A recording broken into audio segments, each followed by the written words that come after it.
Автор этих картин Назифе Асанова. Молодой художнице только 18, но она уже написала сотни картин, каждая из которых имеет глубокий смысл. Любовь к живописи у нее не случайна. Назифе заразилась ею от отца, много рисующего для души.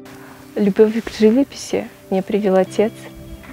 Смотря на его работы, мне тоже хотелось рисовать. И он мой учитель по сей день. Окончив 9 классов, Назифе продолжила обучение в Московском заочном народном университете искусств. Но главный ее учитель – собственные эмоции и чувства, которые так и просятся наружу. Когда рисуешь, ты просто выдыхаешь все эмоции и переживания, которые в обычной жизни ты не можешь их выплеснуть. И подходя к холсту, к бумаге, ты начинаешь рисовать и забываешь обо всем, о проблемах.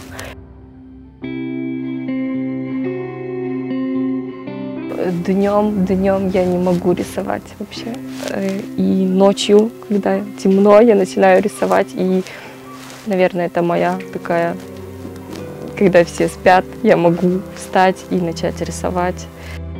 Назифе не боится экспериментировать. Она пишет свои картины акварелью, маслом, карандашом, углем и с энтузиазмом осваивает новые техники. Темы ее работ тоже разные, но большинство картин молодой художницы посвящены неповторимой крымской природе. Я очень люблю природу Крыма, она меня вдохновляет. Очень часто рисую пейзажи Крыма, уголки, живописные уголки Крыма. На этой картине Большой Крымский каньон. Хотелось передать красоту нашей Родины. Очень критично к своим работам.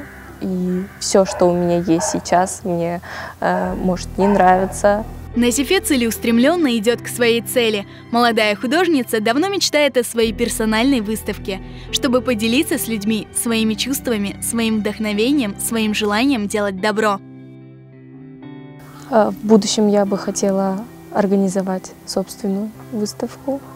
Надеюсь, это будет в скором времени. Вырасти в творческом плане. Сделать мир добрее своими картинами.